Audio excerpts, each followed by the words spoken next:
Hi, welcome back to the channel. I'm Chris the counsellor. I hope you're all having a lovely day. In today's session I would like to talk about a bit more why I came into counselling and another part of my journey in the initial stages of what I learnt. Now, like I said in a past video, I struggled with alcoholism for 35 years. From the age of 11, I wasn't a daily drinker. I was more like a binge drinker, and I would use it as a way to cope with my problems. Any problems that would arise, I would get drunk. You know, I just couldn't deal with life on life's terms.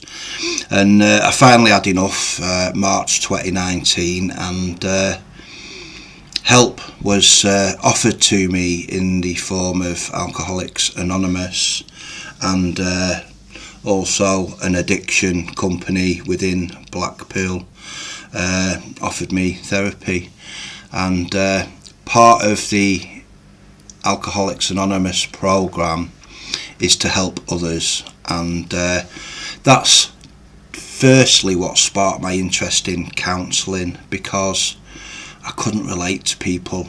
I had no people skills. I'd been in isolation for quite a few years since my relationship broke down. I spent most of my days just sitting in a room with the curtains closed, drinking myself to death, you know. So that didn't enable me to help anybody. I found the whole process of talking to people very difficult. I just had no people skills, you know, unless I was drunk, you know.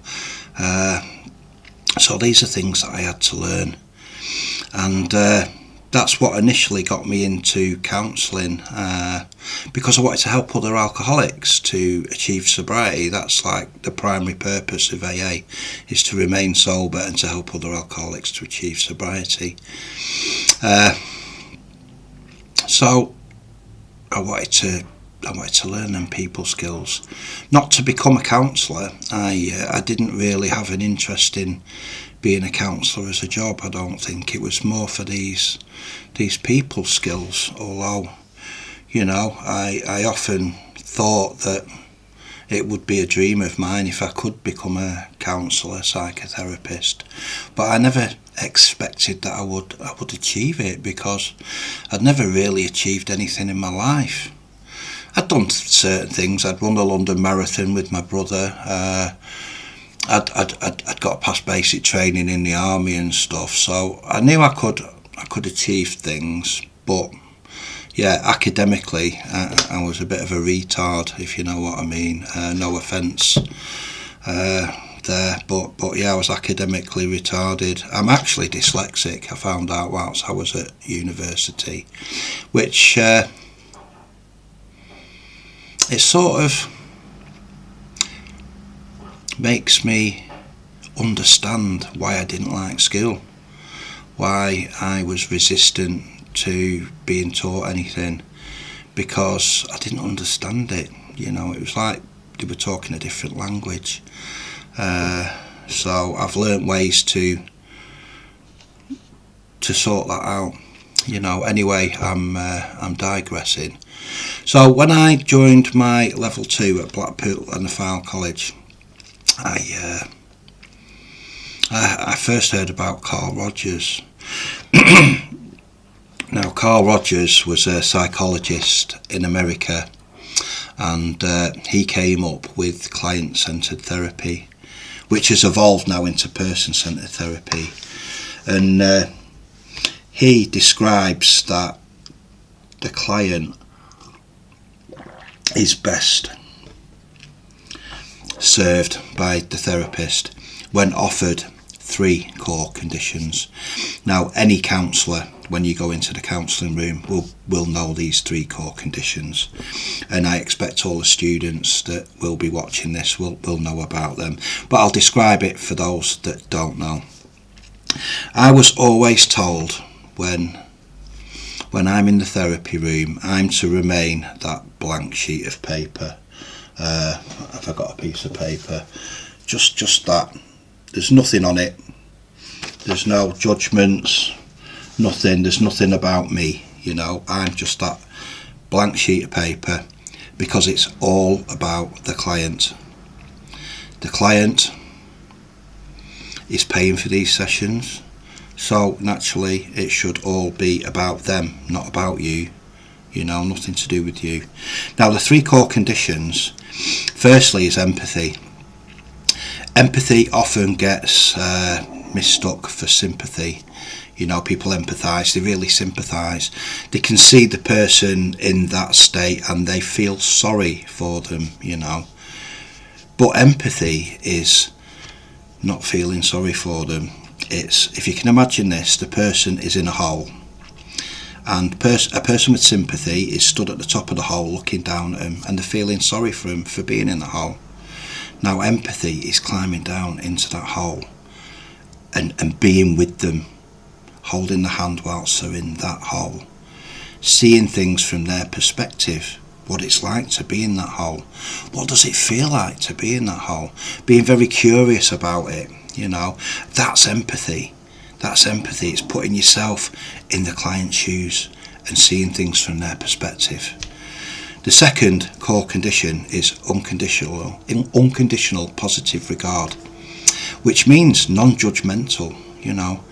You offer everything that the client says, you see in a positive way. There's no judgments there. You don't hold anything against them, you know. It's unconditional. You hold them positive no matter what they've done, what they've said. You know, you're that blank sheet of paper. You don't have any judgments, just positive regard, you know. And the client can feel that feeling of not being judged, and that is so important. How often have you gone into a room and you feel like people are judging you, you know? How awful is that, you know, worrying about what people think about you and everything. So it's important to portray that blank sheet of paper. You don't have any judgments, you know, no sort of thoughts or anything about them, you know. And lastly, the third one is congruence. Now, that's a strange word, but basically it means genuineness. You know, I was taught that whatever you're showing on the outside matches with what you're feeling on the inside, and you're talking about whatever's in your head, and you're totally transparent. That's congruence. You see through. The client can come in and you're not hiding anything. If you're hiding anything, they can see it, you know, if you're being incongruent. So it is a skill, you know. It can be hard to do, you know, especially if you've got judgments in your head and stuff. But a great tutor of mine, and she used to say, park all that stuff outside before you go in the room, you know. And I still remember that to this day. I was taught by a fantastic tutor, and she gave me a passion for counselling, and this is what I want to spread to future counsellors and psychotherapists.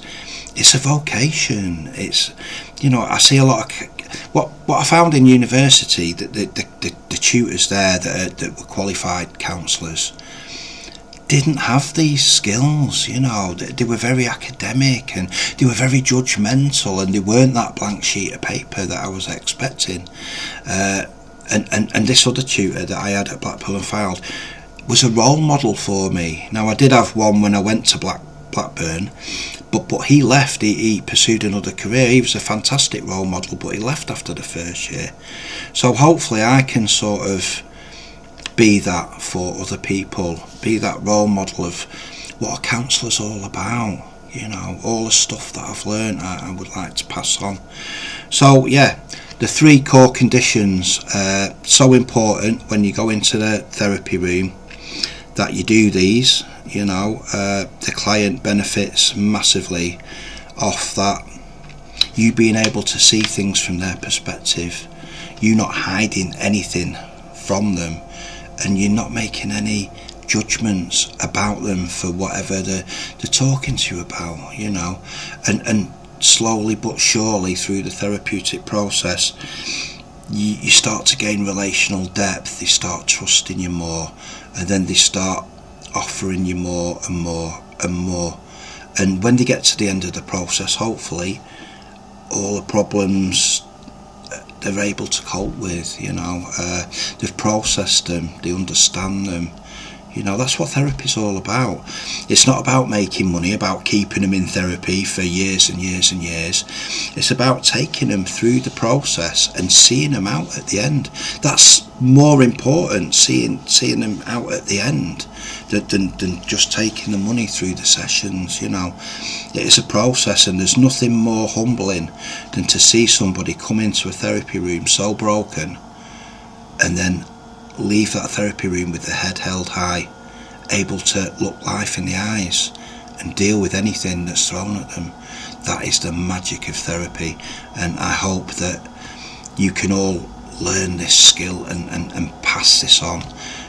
So I'm going to leave it there. I hope the audio is a bit better. I did do one before this and I had the same problem. The audio was sort of like coming in and out, so I didn't know if it was the USB, so I've changed that. Hopefully it sounds better. If not, I don't want to do it again. I don't like all this cutting and stuff. It's too technical for me. I just like to press record, let it go, and whatever comes out, warts and all. So I've got 10 subscribers. Fantastic. I'm a tenth of the way to my goal of 100, so please keep watching, keep clicking like and subscribe. It'll help me massively. As I help you, you can help me too, to grow, so we can grow together. So it's a beautiful sunny day in Blackpool. I've got my vest and shorts on. I'm going to go out and I'm going to enjoy the rest of the day now, because I have no work on. I've got supervision at 3 o'clock. That's the only thing. All counsellors have supervision. It's like counsellors get counselled. I'll go into that in a future vlog. So have a wonderful day. If you're in Blackpool or the surrounding area, enjoy the sunshine and have a lovely weekend. I may be posting another vlog tomorrow. I'll see how things go, but yeah, have a wonderful day and be kind to each other. Bye bye.